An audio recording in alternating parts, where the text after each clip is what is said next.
Student, we will discuss the chapter solution. Today we will discuss about methods for expressing the concentration of solution. The first method is mass percentage और volume percentage. पहला method आपका mass percentage और volume percentage हुआ. इसके अंदर तीन parts हो गए. एक mass percent of the component, दूसरा volume percentage of the component, तीसरा मास बाय वॉल्यूम परसेंटेज. इसको हम लोग W/W, V/V और W/V के फॉर्म में एक्सप्रेस करते हैं. यहाँ W/W का मतलब ये हुआ कि मास ऑफ द सॉल्यूट और मास ऑफ द सॉल्वेंट अगर दोनों ग्राम में अगर दिया हुआ है तो हम कह सकते हैं कि वो W/W के फॉर्म में होगा. और अगर वॉल्यूम ऑफ द सॉल्यूट और वॉल्यूम ऑफ द सॉल्वेंट दोनों अगर ml में होगा तो इसको हम लोग V/V कहेंगे. और अगर मास ऑफ द सॉल्यूट ग्राम्स में हो और volume of the solvent ml में हो तो इसको हम लोग W/V कहेंगे. ये तीनों एक्सप्रेस करने का तरीका है जिससे हम लोग ये डिसाइड कर पाते हैं कि कोई सॉल्यूशन का क्या कॉन्सेंट्रेशन है.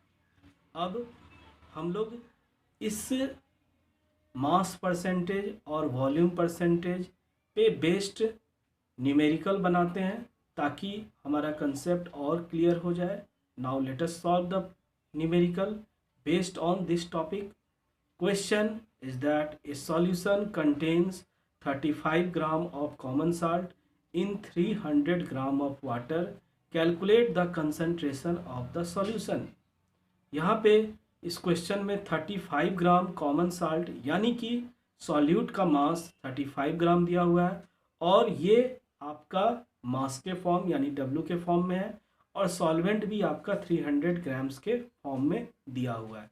अब हमको उसका कॉन्सेंट्रेशन निकालना है.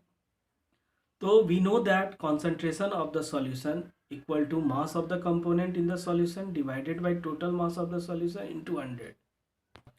concentration of the solution equal to mass of the solute divided by mass of the solution into 100. ये हमें फॉर्मूला पहले से भी पता है और हमने पहले अभी थोड़ी देर पहले बोला भी. मास of the common salt question के अकॉर्डिंग 35 ग्राम्स. वाटर का मास 300 ग्राम क्वेश्चन के अकॉर्डिंग.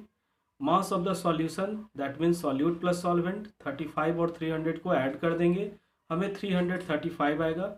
अब concentration of the solution equal to 35 divided by 35 plus 300 into 100.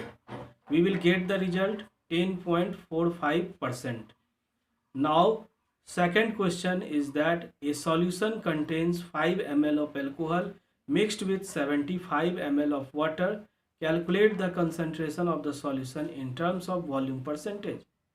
अब हम लोग इस सवाल को बनाने से पहले ये देख लें, तय कर लें कि इसमें हमारा जो वॉल्यूम है वो ml में दिया हुआ है और सॉल्यूट भी ml में है और सॉल्वेंट भी ml में है. तो हम लोग उसी फार्मूला को अब आगे देखते हैं. Concentration of the solution equal to volume of the solute divided by volume of the solution into 100. दोनों क्वेश्चन में डिफरेंस ये है कि उसमें मास ऑफ द सॉल्यूट आपका ग्राम्स में दिया हुआ है और यहाँ पे वॉल्यूम ऑफ द सॉल्यूट आपका ml में दिया हुआ है. अब हम लोग जो गिवन डाटा है volume of the alcohol 5 ml, volume of the solution 5 + 75 80 ml. अब इस वैल्यू को पुट करते हैं तो concentration of the solution equal to 5 divided by 80 into 100 equal to 6.25%. ये हमारा आंसर हो गया. और इस सवाल को बनाने के बाद मैं उम्मीद करता हूँ कि आपको ये टॉपिक अच्छे से समझ में आ गया होगा. आप एक बार इसको घर में पढ़ें और बुक को पढ़ें, NCERT बुक को बार बार पढ़ें ताकि और भी आपका कंसेप्ट क्लियर हो जाएगा. अगर किसी तरह का कन्फ्यूजन, किसी तरह का प्रॉब्लम हो, कोई डाउट हो इस पे बेस्ड, इससे कोई अगर कन्फ्यूजन अगर आपको मन में होता है तो आप इस कॉन्टैक्ट नंबर पे 6200765881 पे कॉल करके बात कर सकते हैं, पूछ सकते हैं अपने क्वेरी को. Okay, thank you.